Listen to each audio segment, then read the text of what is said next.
Hello there, I'm Thomas Hatsios, a British American pilot flying the Boeing 777-300ER international flight. The British American pilot of the United States Air Force flying the Boeing 777-300ER international flight from Zurich International Airport. We're going to be overflying Zurich, Switzerland, Germany, and then coming back to the Zurich International Airport for an ILS localizer runway 14 landing. So right now I'm in the cockpit for the pre-takeoff preparation of the Boeing 777-300 ERX of the PMDC simulation in Microsoft Flight Simulator X. I'm gonna start showing you the cockpit instruments, the displays. So I'm gonna start with the primary flight display. The displays the airspeed indicated, the airspeed selected from the autopilot and flight director system panel, the ground speed, the radio altitude above the ground level, the magnetic heading and track, the magnetic north pole and north pole and magnetic variation. We have also the barometric altitude above the sea level, the barometric pressure of the outside atmosphere, the rate of climb descent of the aircraft in tens, hundreds and thousands of feet per minute, and also the target altitude selected from the autopilot and flight director system panel, the flight director, the altitude indicator, with the ILS localizer crossbars, the autopilot crossbars for automatic guidance, and the flight director crossbars for manual guidance of the aircraft. Also, we have the pitch ladder in degrees and the bank angle limit in degrees. We have the flight mode annunciator with the autopilot and the autothrottle later on vertical navigation modes. I'm gonna show you also the navigation display. The navigation display that displays the airport, the waypoints, the GPS position of the aircraft inertial reference. We have also the terrain weather, the weather radar with the terrain reflections displayed with red, green, and yellow. So we have the terrain level in front of us and to the sides, like 90 degrees left and right. Displayed with red, yellow, and green, and we have also the range in nautical miles. We have the airports that are those the waypoints, other aircraft flying around us using the transporter. We have the ground speed of the aircraft, and the next waypoint we have to be overflying, and the required navigation performance and the acquired navigation performance display. I'm gonna set up also a flight management computer. I'm gonna input in the flight management computer all the data of the aircraft and create a flight plan, a route with a departure airport and a destination airport, departure runway and destination runway in the intermediate waypoints. I'm going to be overflying, which are the lateral and vertical navigation physics for this flight. So I'm going to show you how to do that using the flight management computer of the aircraft. I'm going to show you also the autopilot and flight director system panel. We have about an hour and 10 minutes left for this flight, so I'm going to show you the autopilot and flight director system panel that contains the autopilot engage and disengage switches, the auto throttle left and auto throttle right, engage and disengage, the flight director engage and disengage switch, the airspeed select knob. We can select the airspeed we're going to be flying in nautical miles or per hour or knots or Mach speed, and also we have the modes we're going to be flying, the flight level change, the auto throttle and speed mode, and the climb continues. So we can use variable or fixed thrust mode, fixed thrust like climb continues for climb or idle thrust for descent, and also variable thrust modes for cruising and for approach and landing. We have also the LNAV and the VNAV, the lateral and the vertical navigation modes of the flight management computer, which are linked and interconnected to the flight management computer inputs. We're gonna use also the bank angle limit, the heading select knob, the heading hold switch, the rate of climb and descent of the aircraft, tens, hundreds and thousands of feet per minute, or a trigonometric angle in degrees, and we're gonna use the hold switch for that. Also, I'm gonna show you the slider we use for increase and decrease the rate of climb and descent. I'm gonna show you also the altitude, the target altitude knob, and the target altitude hold switch, and the world localizer switch for an Lszh localizer approach, and also the approach switch for the auto run function of the Boeing 777-300ER airliner. So I'm gonna show you other instruments and displays also inside the aircraft. So you can see here the panels, the front. We have also the flight controls and the thrust levers. I'm gonna show you how to use the thrust levers, what they display over here in the upper and the lower ACAS. So I'm gonna show you then after this. I'm gonna show you the upper and the lower ACAS engine indication through a Lszh system display that displays the engine indications using the FADEX, the full authority digital electronic control computers, control and inputs.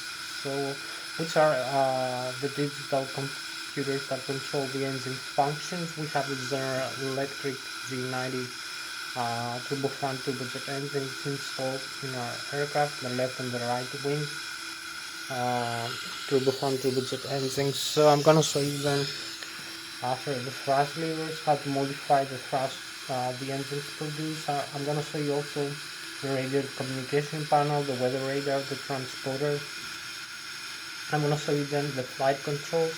I'm gonna talk to you about the flight theory of the aircraft. I'm gonna show you the flight controls like the yoke and the rudder pedals with the control wheel and the control column for the elevator, horizontal elevator and the vertical rudder, and also the ailerons and the spoilers. I'm going to show you also the flaps and flaps. I'm going to show you the overhead panel that contains the great drive generators, the IDP that produce alternate currents using the engine function, the rotation of the engine.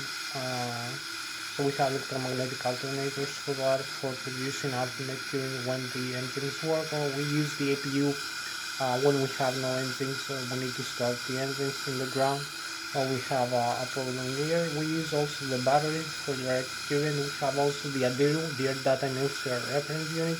I'm going to show you that controls the air data control computers and the inertial reference navigation system, like the pitot static and the pitot dynamic that display the airspeed and the barometric altitude in the displays over here.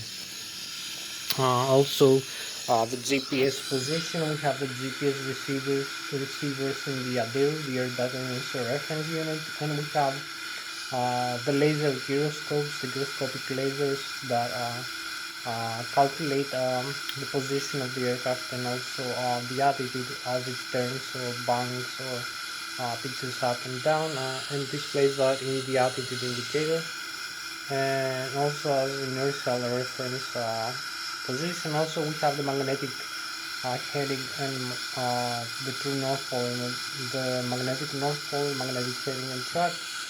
I'm gonna say also that so all this has been calculated, like the dynamic airspeed using the pitot static and pitot dynamic for the airspeed and the altitude. We have this switch over here, the ADIRU, the Air Data Inertial Reference Unit. You have to turn on and off if it is off. So right now it's on, so you can see all the displays here, like the airspeed over here, the barometric altitude, the radio altitude, the magnetic heading, the GPS position. All this works, and we have also the attitude of the aircraft in terms of laser gyroscope from acceleration, deceleration, and positioning. So it's quite complicated. Also the rate of climb, the descent, and the angle of attack of the aircraft, other calculations. So this is done using the ADIRU, the Air Data Inertial Reference Unit.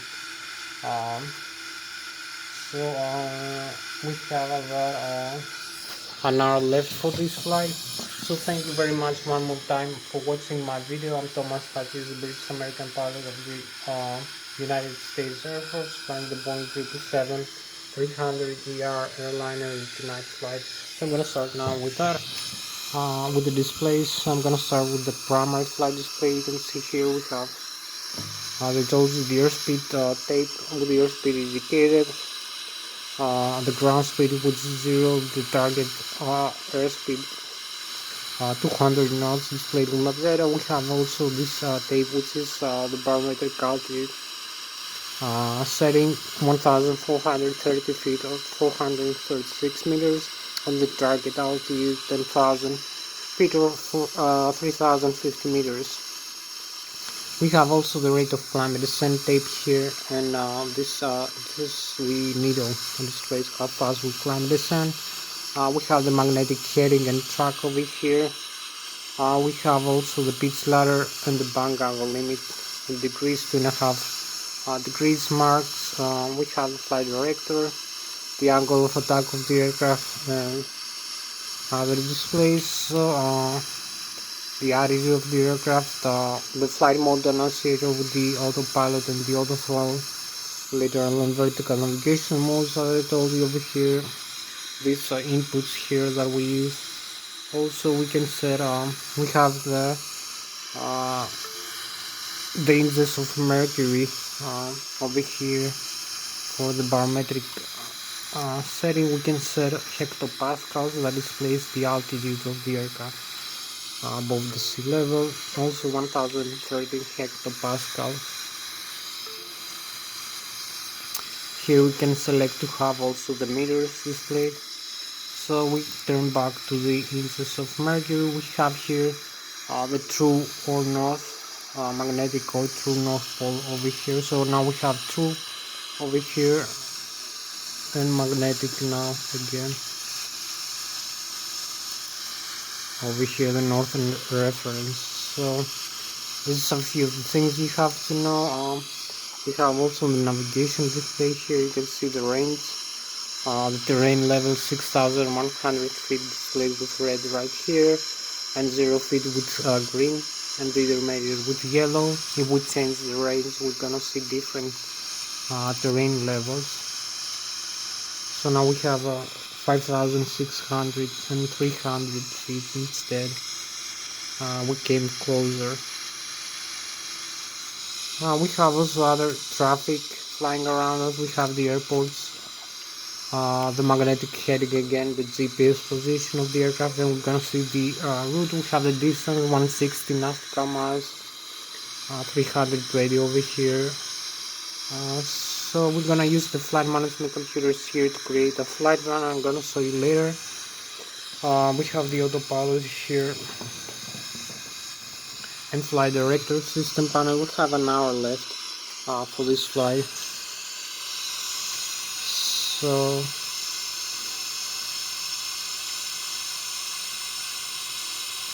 one hour left. I believe I'm gonna make it, but I have too much of explanation. So you can see here we have the autopilot engaged and disengaged switches, the flight director engaged and disengaged, the auto thrust, the auto throttle left and right, engaged and disengaged switch. You can turn off one switch at a time like this. You will see the display the auto throttle left and auto throttle right with yellow as a warning. So we have the flight director also off. You will see the flight director off here. We can press this is compressible to change the modes. So this displays the airspeed or Mach over here. Climb continues, auto thrust with the speed over here, the speed mode, and the LNAV and the VNAV. So I will show you also the bank angle over here, the for the autopilot. When it's flying with the autopilot, we will set in the auto. So the flight control computers of the aircraft will determine the bank angle limit depending on the aircraft speed and altitude and weight. So we have the heading now or track over here, indicated airspeed or Mach, knots, nautical miles, the altitude over here as of the same. So I will select a higher altitude for this.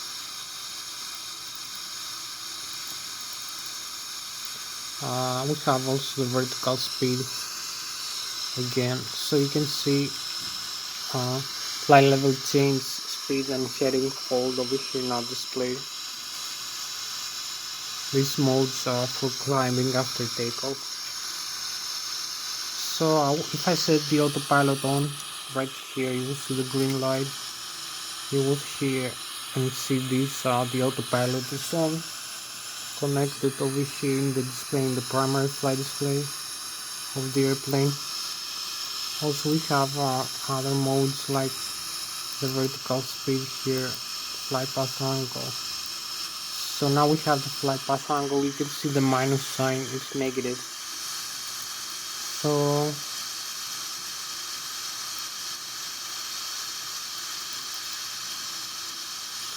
like 3.5 degrees, you will see this, the autopilot on this marking here for the pitch ladder, 2.5 and 5 degrees, 7.5 and 10 degrees, 12.5 and 15 degrees.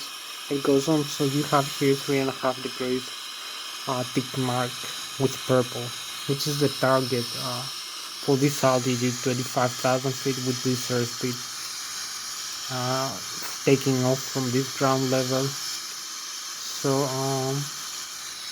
I'm gonna use now, you will see vertical speed. Now you have thousands of meters ds, so we have minus again, minus 1,800 or plus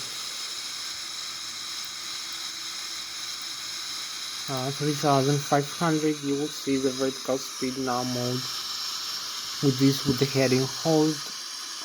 Some modes are not overlapping one another. So you will see this mark here, this purple, which is the indication of how fast, how many thousand feet per minute we're gonna be climbing after takeoff if we use this mode and the autopilot on connected. So this is some of the indications. We have also the altitude. I saw you here, you turn off the other mode. We have the vol localize, the approach. So it's very easy, the vol localizer, I believe. Flying manually, you will see all these indications. Again, the altitude. We have the altitude with the autopilot and the heading hold.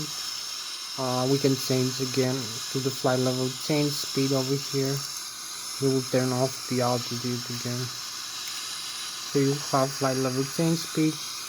Now I'm gonna show you how to turn off the autopilot here.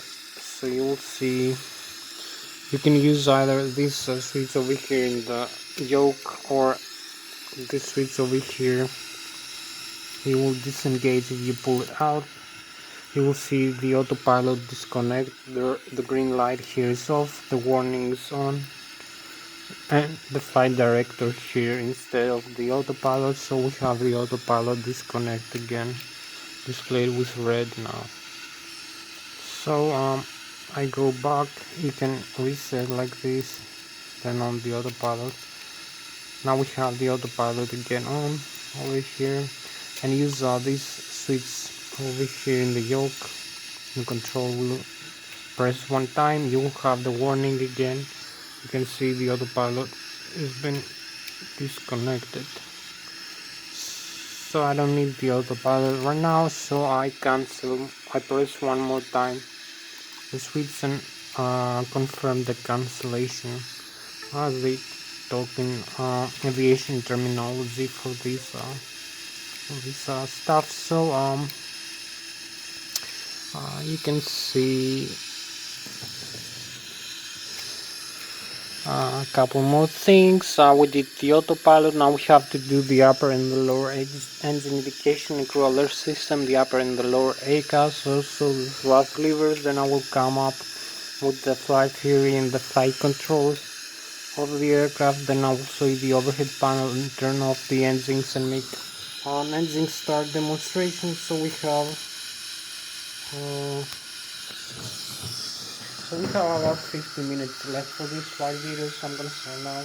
Show you the upper and the lower ACAS engine indication and crew alert system display that displays the engine information and indications. You can see the N1, which is the low speed starter, the low speed compressor and turbine of the turbofan turbocharged engine. the exhaust gas temperature parenting the N2, which is the high-speed rotor shaft stage with the high pressure turbine and the high pressure compressor, the fuel flow per engine per hour, the oil temperature, quantity and oil pressure, and also the vibration of the engines in inches, in lateral or vertical inches per second. So you can see here,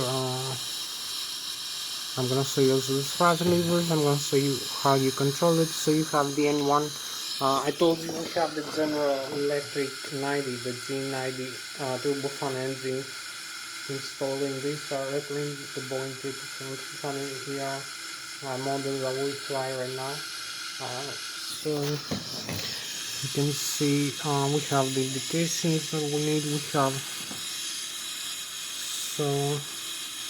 We have about 50 minutes, so we have the N1, which is a low speed, low pressure, low speed rotor and starter and shaft, and low pressure compressor and turbine of the turbofan turbojet engine.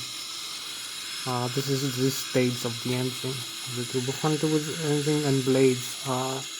Shaft. We have the exhaust gas temperature per engine, we have the pressure, the outflow rate, which also supplies the cabin pressurization system and the hydraulic fluid pressurization. We have the N2, which is the high speed rotor shaft stage, high pressure compressor and turbine of the turbofan turbojet engines, the high speed rotor shaft with the blades, the fuel flow per engine per hour in thousands of kilograms or thousands of pounds, the pressure, the temperature, oil quantity and the vibration of the N2 stage of the engines in inches of per second. So you can see other stuff. So the FAREX control and display all these indications that you see related with the engines. The FAREX are the full authority electronic control computers. As I told you, we have two engines installed, turbofan and turbojet engines installed in this airplane, and each one has a FAREX installed in its gearbox. The FAREX are the full authority electronic control computers, which are mostly self-contained in terms of electrical power supply. The FAREX are dual channel redundancy. One channel fails, the other takes over, controls and displays all the indications I just show you about the engines, like the M1, which is low speed starter and shaft, and the low pressure compressor and turbine of the turbofan engine, the exhaust gas temperature per engine, and the N2, which is the high speed starter shaft, and also the high pressure compressor and turbine, and also the fuel flow per engine per hour, the oil pressure, quantity, oil temperature, and the vibration of the N2 stage of the engine. So you have all this information. You have also the engine start, engine shutdown, the monitoring of the engine's limit, like the overspeed or overpressure or over temperature, the failures of the engines. So also it regulates the outflow air pressure valves, like the 5th and the 9th stage valves of the turbojet engines. So if you have an under pressure, a lower pressure than regular, it closes the outflow valves into a lower setting, so it decreases the pressure inside the engine. If we have an overpressure inside the engine, it opens up the outflow valves into a higher setting to regulate an outflow rate higher than that is going to be allowed the engines decrease the pressure inside. So this is also necessary as we climb or descend into higher or lower altitude. We have different pressure of the atmosphere, and also oxygen levels as we climb or descend, different oxygen level and pressure of the atmosphere. Also the aircraft may have higher airspeed or lower airspeed, so it needs a different rate of intake of air that it uses for compression and also for burning the fuel inside the engine compressor. So We need to regulate this also using the full authority of electronic control computers, the products that control and optimize the fuel efficiency of the aircraft, how to climb, descend, flight faster or slower, and so we don't have to regulate the fuel or mixer like in the turboprop aircraft like in the Cessna Skyhawk. So this is done automatically by the computers, so it's a good thing to have the FedEx installed into your engines. Other things, I'm gonna show you now the thrust levers, how we regulate the thrust using the thrust levers, what it will display in the upper and lower ACAS. And we have like 40 more minutes I believe for this flight, so 45 maybe. So I will show you now over here. I will talk to you also about the flight theory of the airplane after that. So you can see here we have the auto throttle disconnect, the takeoff go on. If I press this switch, you will see the speed brakes retract, and we have the takeoff go on mode here, the thrust reference. So we disconnect the auto throttle like this and move back to the idle.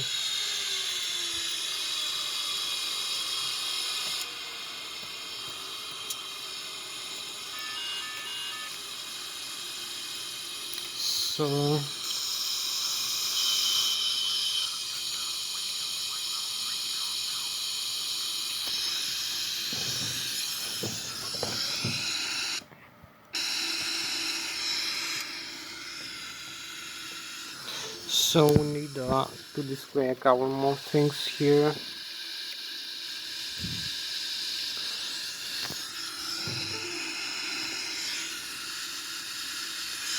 Make a small box. So you may see we have also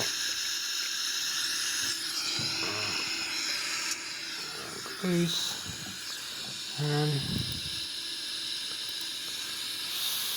so you can see we have other things like the thrust reverse. You will see we can reverse the thrust, the flow of the air forward, so we can slow down the airplane after landing, or in our executive takeoff. You will see the indications, the limits, and the cues in over here that we use the thrust reverse.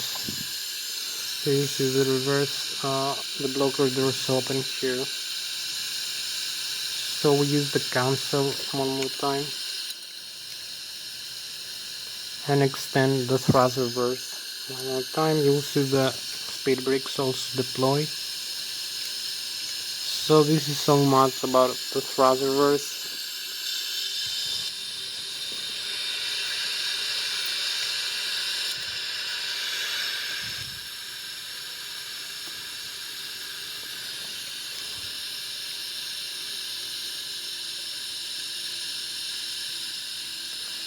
So we have this the flight controls. We can go now. You can see the monitoring of the engine over here. The limits I told you about the FedEx with the green, red, and yellow. The red is never exceed. The yellow is permissible level, and the green also is the maximum for takeoff. 104.6% is the maximum continuous thrust. So I will show you other indications now. I'll talk to you about the flight theory of the Boeing 777-300ER airplane. So I'm gonna start using the newtons per second and third law of kinematics, and also the Bernoulli theory of fluids.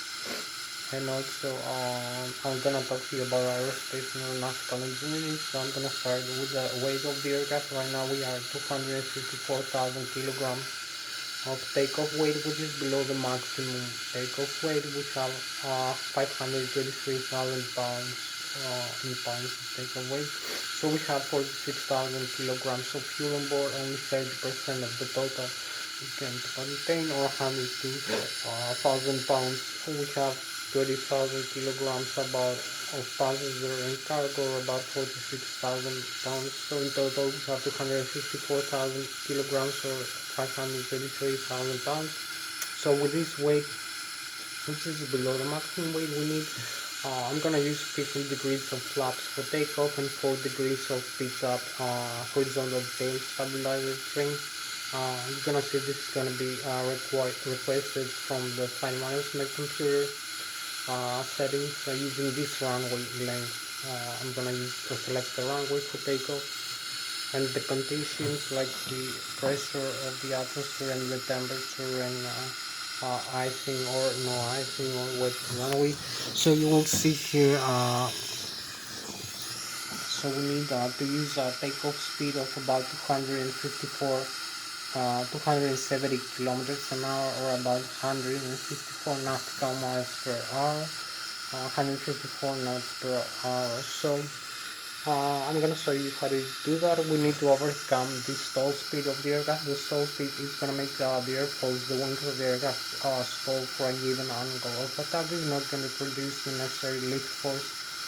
The lift force is the force that makes the aircraft wings overcome the weight of the airplane. The weight is the mass of the aircraft times the acceleration of the Earth's gravity. So we need to overcome this, the stall speed, and have the effective lift force, the takeoff speed. We need to overcome the V1, the rotate, and then V2 takeoff speed. So I'm gonna show you that also. So I'm gonna start now with that. I'm gonna talk to you also about the flight controls of the aircraft. So you can see here we have the wings. I'm gonna start talking to you about the flight theory of the airplane. I'm gonna use called the newtons per second third law of kinematics of motion, mostly Bernoulli theory of fluids, and aeronautical aerospace engineering, and some mathematics and some physics. So you can see we have the aircraft here. We have the vectors from the left and the right engine, the turbofan lubricant engines that propulse the aircraft forward are installed here in the left and the right wing. You can see the left and the right wing, the wing in total can hold the aircraft weight as the aircraft flies. You can divide the aircraft weight by the surface area of the wings. So you can derive some equations. You can see the wings. So you can see here we have the mean aerodynamic chord, 25% of the mean aerodynamic chord of an airliner aircraft.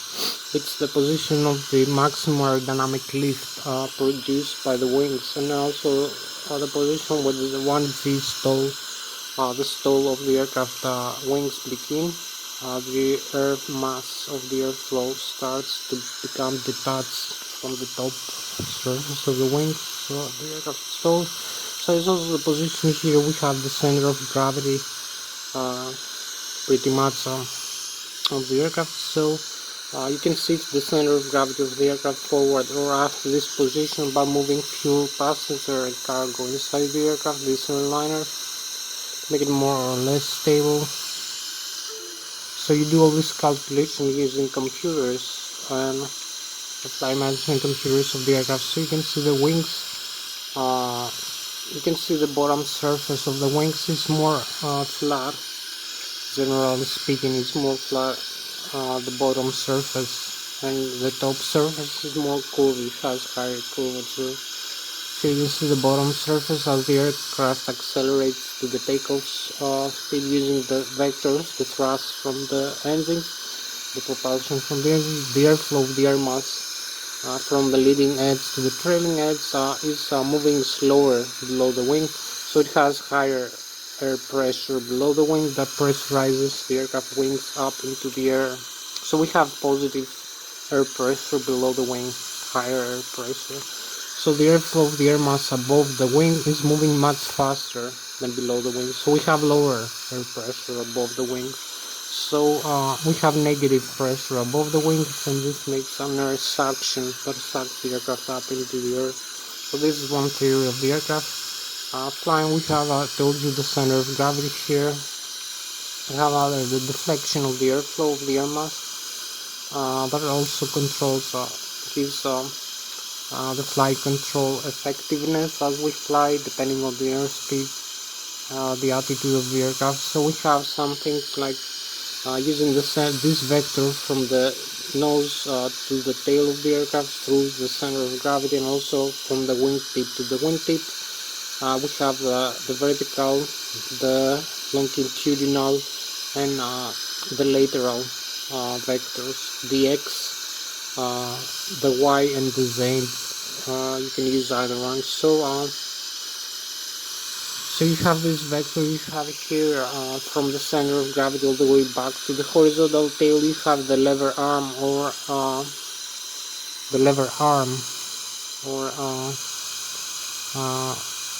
so this is the moment arm, as we call it. So it's times the distance from the center of gravity all the way back to the horizontal tail over the surface area of the horizontal or the vertical tail. You can use either one for controlling the aircraft for climb or descent, and also for making turns left and right. So you have the lever arm. This times the distance from the center of gravity to the horizontal tail over the surface area of the horizontal or the vertical tail times the airflow of the air mass per second through this surface. So it times also the acceleration of the gravity, and you have the deflection, you have the moment arm, lever arm that you can climb or descend the aircraft, also make turns left and turn right, also using the tail. So this is some interesting principles using the physics of the airplane, and we have so we have 18 plus 18. We have about 36 minutes left for this flight. I'm going to show you now the flight controls and make the engine start demonstrations. So I'm going to come now inside the cockpit. I'm going to show you the flight controls. So I'm going to show you how to use the side stick here that I'm using for this simulation logic screen. So you control the inputs I'm doing for the yoke of the Boeing 777-300 aircraft, for the elevator, for the ailerons and the spoilers, and also for the rudder pedals. So I'm having full directional control in flight and stability. So you can see here we have the yoke of the Boeing 777. You can see the inputs I'm doing here using this side stick.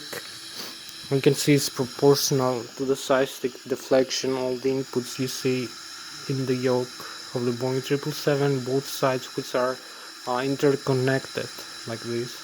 So you can turn left, you can turn right using the ailerons and the spoilers, also using the rudder pedals left and right, and also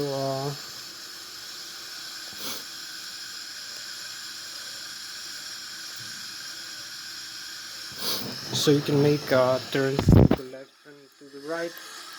As you can see, also you can hold neutral, and also you can use the the horizontal tail, the pit stream. So you can hold neutral, you can turn left, you can turn right, bunker left and bunker right, and pits up and pits down, climb and descend. Hold neutral and use the rudder pedals also. I'm using also the thrust levers over here. This slider, so you can see I'm having the thrust levers over here. So this is so much about the flight controls of the Boeing 777. I'll show you a little bit from the outside view how you have the control like this. I'm going to show you now the outside view of the same principles. So I'm going to show you again the fire stick I'm using for this, and I'm going to show you a closer up view. So you can see I can turn left, right, climb up and climb down, pitch up and pitch down using the horizontal tail, also the vertical tail. There are other pedals like this. So you have full control, you have neutral and horizontal tail trim, and also the speed brakes. You have other control for the speed brakes and for the flaps. So this is all in all for this lesson.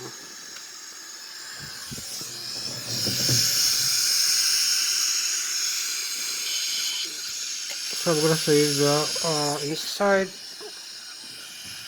I'm gonna show you the overhead panel now and make the engine start. I'm gonna shut down the engines and make the engine start. Demonstration I'm gonna come the left and the right engine driving. Integrate drive generators that produce alternate current 100 kV to 200 volts, 400 Hz constant frequency, 100 to 20,000 kilovolts or 120,000 watts of alternate current power left and right engine using the horizontal shaft from the engine to the 100% engine. Inside the gearbox we have the IDGs, the integrated drive generators, electromagnetic north and south pole electromagnetic induction bipolar inductors that produce this. We have this current can be converted using the transformer rectifiers into direct current. We have also the direct current from the batteries, 20 volts, 48 hours. You can convert it to alternate using the static inverter. We have the flight control computers and the additional WS airplane unit. Then I'm gonna come in the hydraulic pumps, the left and the right engine driving pumps. I'm gonna show you also that. So maybe we have not much time for this. Have to hurry up. I'm gonna show you this overhead upper panel. So you can see we have these switches here for disconnecting the hydraulics and some other things for maintenance in the ground. So we have this view of the cockpit here. So we have a nicer view of the cockpit of the Boeing 777. So we have not much time now. We have this is the circuit breakers here. For it said if we lose an electric system control, like the left engine start valve, EDP left engine. We have the other side is the right engine. Some other systems you can see. Captain display, the outboard, the inboard. So I have not much time for this. I'm gonna show you now. Over here we have the panels as they should be. We have this is the cutout switch for the hydraulic system, for the hydraulic for the auto trim system, for the autopilot, and the auto throttle for I'm gonna show you here. We have a couple more things I forgot to show you. We have this is the horizontal tail trim, the normal and the alternate, the tab. This is the horizontal tail. This is the same thing. You can use either one for manual input, and you see the display here how many degrees you pitch up and pitch down. The aircraft tail, the horizontal tail of the aircraft. You can see the green band is for takeoff. Here is the horizontal tail trim. We have a hydraulic COR problem, like a malfunction. We can disconnect the auto trim function from the autopilot and the auto thrust. So we use all the manual horizontal tail trim. We have pretty much other things like the flap settings here. This is radio and communication panel, the parking brakes here up and down, the fire extinguisher for the left and the right engine, the fuel flow to the engines, the vertical rudder trim stabilizer here, the position in the aileron trim, and also the transporter, the ADSB and the ADC transporter. Let's see later. We have here the landing gear. You will see the display here is the flap display. We have the normal and alternate gear here, and the auto brake for rejected takeoff, RTO, or for landing. So we have the flap settings here and the speed brakes up and down, speed brakes up and down, flaps. I will show you now the other display, so we have a little bit more time. So you can see the speed brakes again here, like this, and the flaps over here. I'm gonna use the flaps 15 degrees, so you will see 15 degrees here displayed. And flaps, the landing gear is down, the total fuel on board. So I'm gonna come in the overhead panel. I'm gonna show you also, you can see the autopilot again, a more nicer view, more broad view of the panels. So I will come here, I will start the APU. To start the engine, we have the RDU, the data analysis reference unit the flight control computers, was asymmetric open stairs. So we have 10 minutes for this flight. This is the left and this is the right engine drive generators. I told you the backup generators and the battery, the APU generator, also battery, some other stuff, the window sheet here, the hydraulic, the left and right engine hydraulic. This is the fire and the cargo fire extinguishers. This is electronic engine control, the ram air turbine, the passenger oxygen.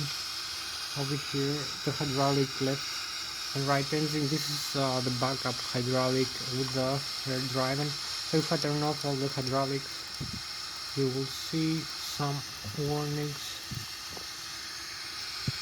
coming up. You will see now in a couple of seconds. This is working, this simulation. So you'll see the fault and you will see all the messages coming up here in the display. The auto brake, the flaps. You will see the alternate flaps display over here.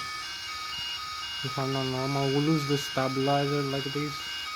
Hydraulic pressure system C, left R, no auto brake. So there's many systems malfunction. So it's better if we use the hydraulics back on everything. All the systems working, you will see, and set to the auto. So we have the left and right engine. Now we have the electric backup. So this is the ram air turbine. This is the lighting inside the aircraft, the left and the right.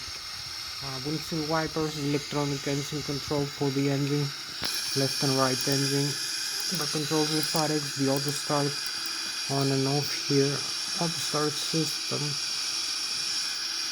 So we'll leave this in the normal mode. We have the fuel jettison. We can dump fuel in flight like this and select how much fuel to remain inside the tank. We have the left wing and the right wing tank, the center tank and the crossfeed valve, and also the long high pressure fuel valves. So we have the wing and engine anti-ice here on auto. We have the left and the right wing engine bleeder, the pressurizer from the engine. We use for cabin pressurization here, wing and engine anti-ice, and for hydraulic fluid pressurization C1 and C2. We have the APU bleeder for other things like starting the engine. So you will see the systems lost here: auto brake, hydraulic, pressure, demand. You will see maybe a couple more coming in a couple of seconds. So we have no cabin pressurization now, no duct pressure. So I'm gonna turn on this hydraulic, this bleeder, excuse me. So we need this line for starting the first and the left and then the right wing engine. So this is all in all the overhead panel, the explanations. Now I'm gonna start, I'm gonna go to the engine start stuff. So we have only one small, we have 7 minutes left. So I'm gonna show you the displays here. And you can see this flight management computer. I told you the engine indications. We have here the status. You can see the APU is on. You can see the hydraulic fluid and the oxygen level, the checklist, the normal menu before start. When you just do 1, 2, 3, 4, 5, and the checklist is complete. The normal menu over here. We have the communications here. Navigation, the synoptics, the doors are closed so the cabin of the Boeing 777 can be pressurized. The landing gear, you can see the pressure inside the tires and the temperature of the brakes. The electric system, the left and the right engine, I told you, the battery voltage and the charge or discharge in amperage of the amperes, the charges and discharges. Also the APU generators and the contactors, the backup generators, the hydraulic, left engine, right engine, and the C1 and C2, which is pressurized by the air, by the bleeder from the engine. You can see air press, the side of valves, the left and the right electric. So this is all in all the the hydraulic, and also 3000 psi left and right engine, and the center. We have the fuel, the center tank, left wing, right wing, the total fuel inside 102,000 pounds in the left and the right wing, the forward and the aft pumps, the crossfeed valves, and the low and high pressure. You can see the left and the right engine here, and the APU also. This line is fed from the left wing using the direct current pump. We have the center tank is empty with yellow crosses. So we have the bleeder here, the left and the right engine. This APU is used for starting the engine starter. You can see the duct pressure. We use this for so if I'm gonna move the thrust levers forward, which supply with the bleeder right now, you see the duct pressure here, the bleeder increases rapidly. So I'm turning back this. You can see this is supplied from here and here, from the 5th and 9th stage. We have the slide controls. I'm gonna show you the speed brakes. You will see the speed brakes. So this is where the slide control surfaces are moving. Also the stabilizer trim and the rudder trim. So you can see if I'm using any of these over here, of the rudder pedals, they're working. So you will see the display here. This all in all, the system will go back into the mode, the engine, and the engine start. So I'm gonna show you the outside view. I'm gonna start the engines now. I'm gonna shut them down first. So we turn off the fuel flow, both fuel flow, left and right wing. So you'll see the reconfiguration. So we have good timing for that, 4 more minutes. So you see the N1 decreases, the engine shutdown is on. Also the fuel flow is 0 right now, there is no fuel flow, and the N2 also decreases. So you'll see the spinning here is slowing down, the fan, the rotor is slowing down to 0. So we need to restart the engine. We go in the overhead panel very quickly, and you see the reconfigurations. We turn both left and right wing, engine auto start system on. You will see the duct pressure from the APU increases. We still have the engine shut down, the yellow message here, but we have the N1, the exhaust gas temperature. The N2 increases above 20%, no fuel flow yet. You can see now no fuel flow, only the starter spinning because of the pressurizer. So we let the fuel left and right, and you see the fuel level from 0, and the N2 increases rapidly now, and we have the engine start like this, both left and right wing. You can see the starter spinning like 5,000 to 8,000 rotations per minute for the front fan. So we're ready with this stage. Now we're ready to go to the final step. Before going for taxi and for takeoff, we have to set up the flight management computer, the menu, the FMC. We see the model, the position, set the inertial reference position using the Adiru.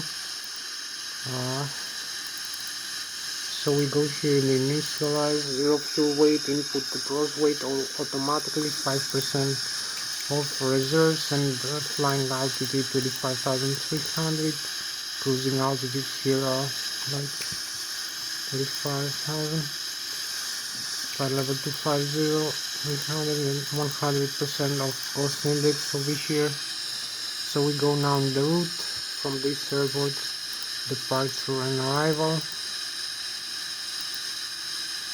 Copy paste, and we have the runway 14 over here. We have the departure and arrival, the runways, transit. We're gonna use this transit also. Departure and arrival, ILS 14.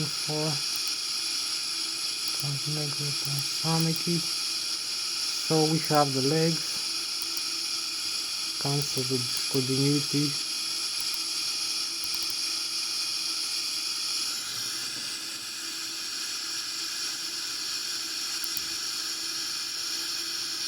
So activate and execute, and we have only to select the flap settings here. 15 degrees of flap, the center of gravity for this takeoff, and the V1 V rotated V takeoff for this runway, center of gravity and pitch frame for the horizontal tail stabilizer over here. So this is all in all what we need to do. Now we can taxi into the runway. We have a couple more minutes to go. So we advance the thrust levers forward and use this the tiller here for steering the airplane in the ground, using also the rudder pedals over here. We have some small input. So we have about 18 minutes left for this flight, for this video actually, to finish. So the runway is empty and we have no indications in the navigation display. We can go. So use the tiller again for steering.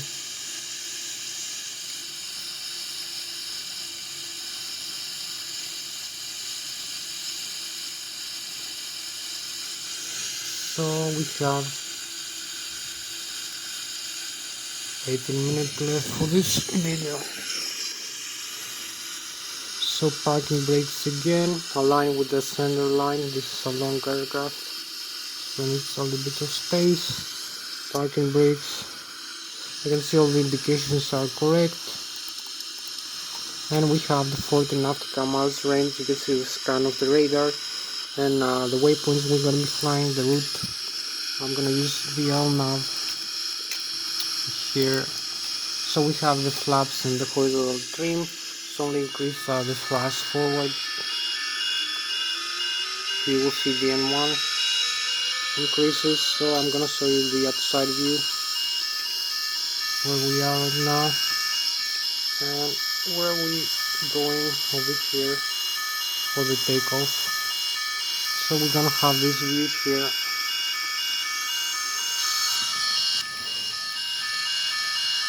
Increase even further.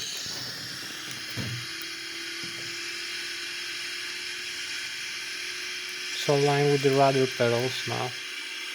And we have about 18 minutes left for this video frame. So we have 100 knots, 150, 133 V1 we rotate. Start the rotations and hold stable. And V2. We have a takeoff of the airplane. We have positive rate of climb. So retract the landing gear now. As you can see, we have the positive rate of climb of the airplane. You can see we can pitch down a little bit. We don't need to pitch up so much. So we are 1,700 feet above the ground level. Radio altitude 2,000 feet above the ground level, 2,400 feet. But we are 4,000 feet above the sea level. The airspeed is 200 knots. We climb with 6,000. And we need to pitch down a little bit because it's gonna make the stall here, the yellow and the red line. We need to avoid 6,000 feet, about 360 kilometers an hour right now our airspeed. So we keep climbing. We have also the waypoints here, as you can see. So this is the takeoff. Now we're gonna make a turn around. So you can see we keep climbing here. There is no matter for doing the turn. You just turn and you leave neutral like this. And the aircraft keeps climbing because it's trained correctly for a climb after takeoff. So we keep turn. You will see the waypoints here will come next. So we need to align with the next waypoints. Cancel the warning. Keep climbing. 9,000, 10,080 feet. So I'm gonna show you the outside view now. I will keep climbing. We fly with about 500 kilometers an hour now. We're flying Zurich here.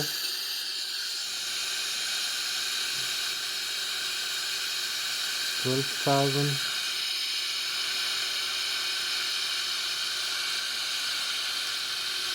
I need to pitch down a little bit. I'll slow the rate of climb.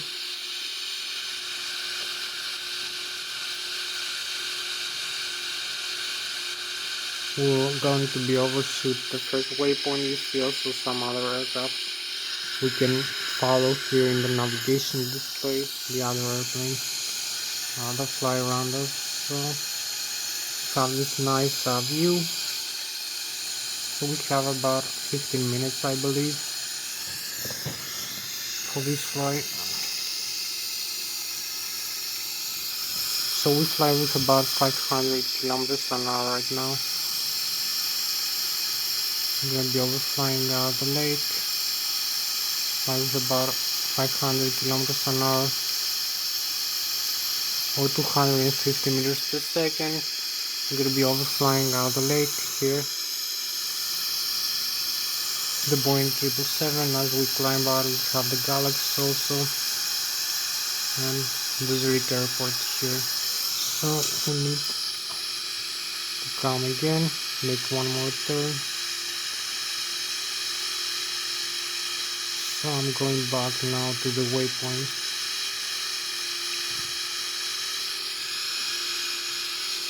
So we have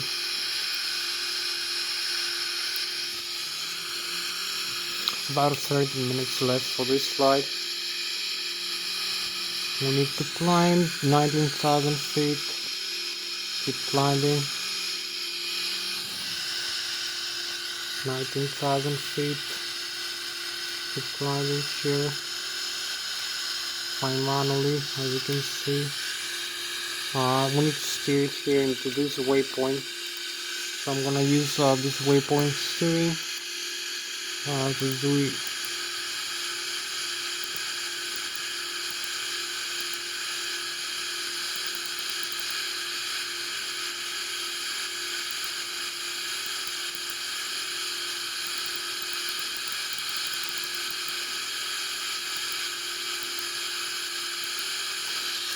So we're going to be overflying here like this. Need to pitch down a little bit and turn to the left. I will keep climbing. So we have the lake here. I'm going to be overflying the lake. And we have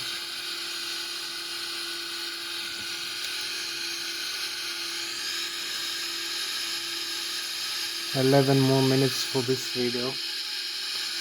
So you will see the lake, you will see the Bayern Munich in front of us, the Bavaria, the Germany. So we're gonna be overflying here. We need to slow down the rate of climb. So we are at 34,000 feet and keep climbing. Need to overcome the stall speed. So we're gonna retract the flaps up now.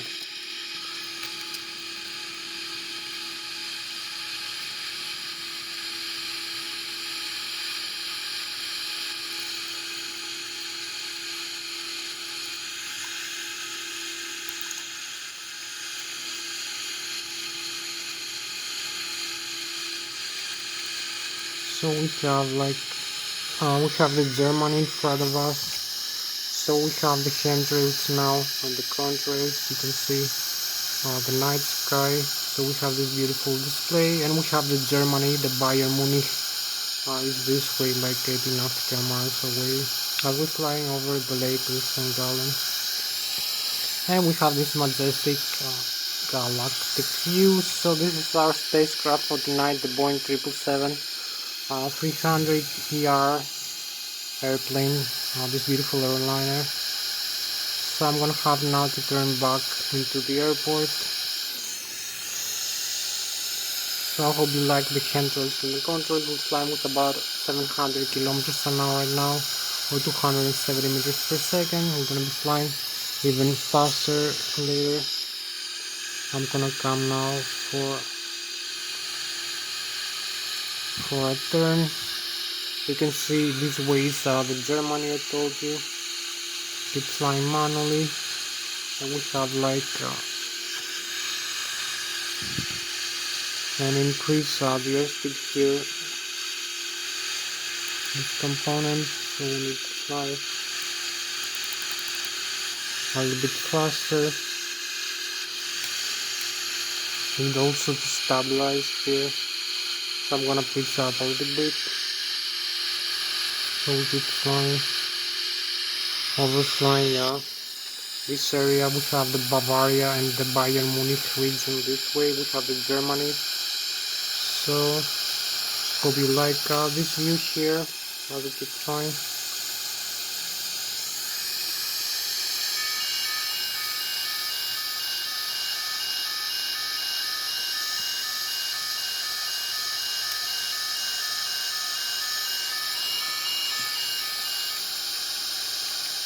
So it pitch down a little bit. So I hope you like. And we're going back to the airport now. Hope you like this view of the Boeing 777. We also to pitch down a little bit. So we're flying 36,000 feet right now, overflying this area. And we have these beautiful vapors here, the chemtrails in the contour. So we fly with 900 kilometers an hour, 300 meters per second. So this is our spacecraft for tonight, the Boeing 777 300 ER, and we're going back to the airport.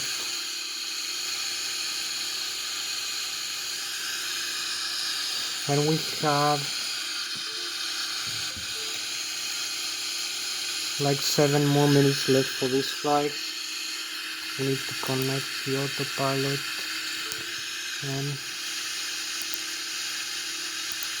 simulation rate increase, and also make it this way.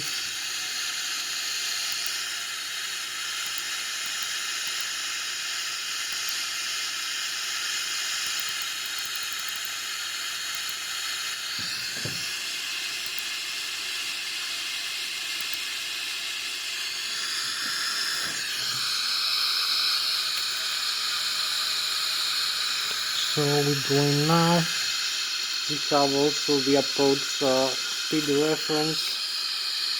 So we connect the nav.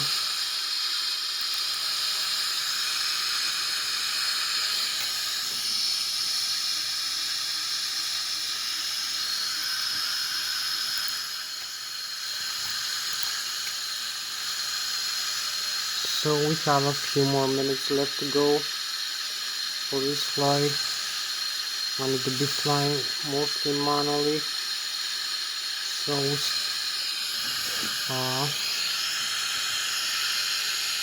So we have like 6 more minutes left for this flight, I believe. We need to start also the descent.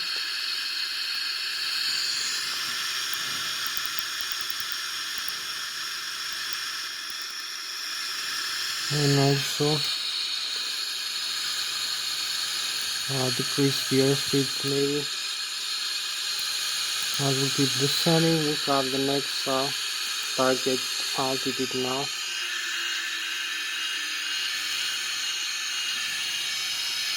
So 6 more minutes left. Also use all the speed brakes.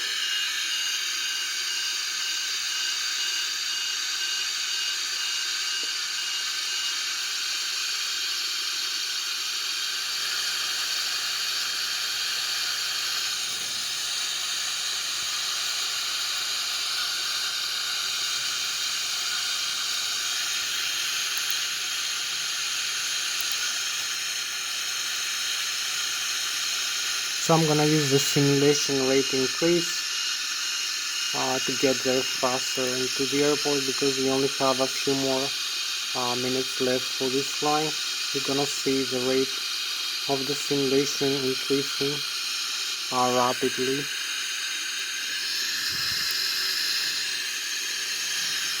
So we're gonna slow down, also the landing gear down. So we're gonna cross through the runway like this as we're coming closer to the airport, and we have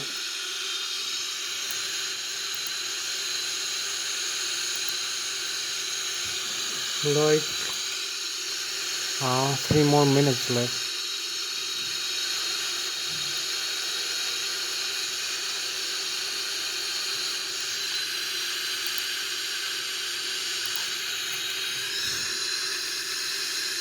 So we hold here level,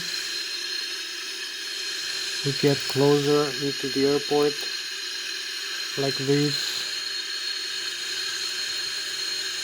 and also use some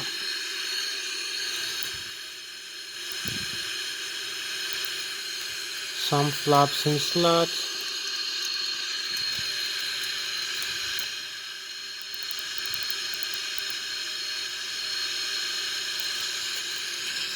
So we're gonna make the turn now over here. 4,400.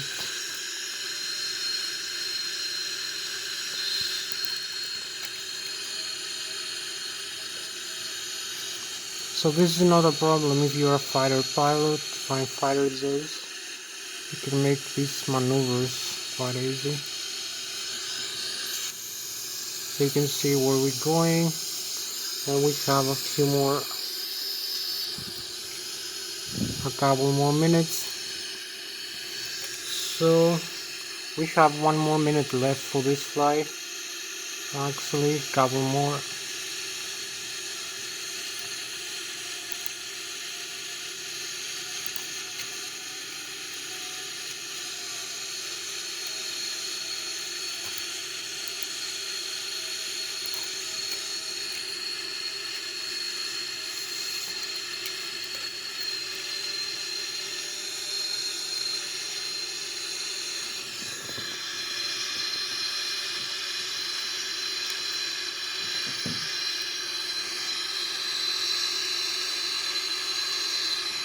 So we have a couple more minutes left for this flying. I need to steer it all the way up this way to the other runway. So it's not a good thing if you have not much flying time left in the video record. So we have only 1 minute maybe left.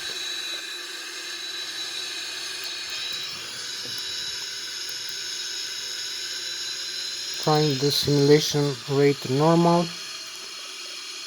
So now we have the normal simulation rate.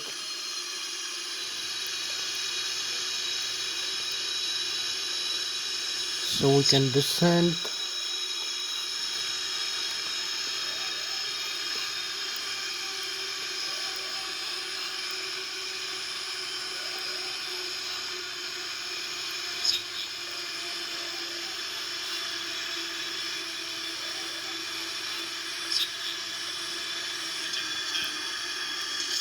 So here we are, parking brakes and reverse thrust.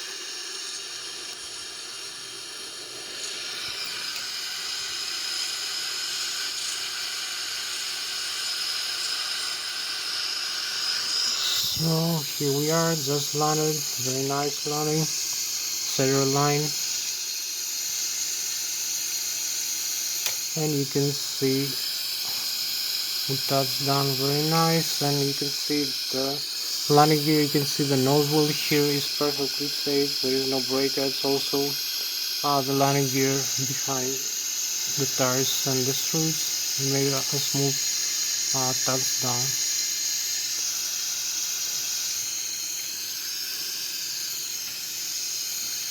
So that was all for this flying. I think we have a couple more.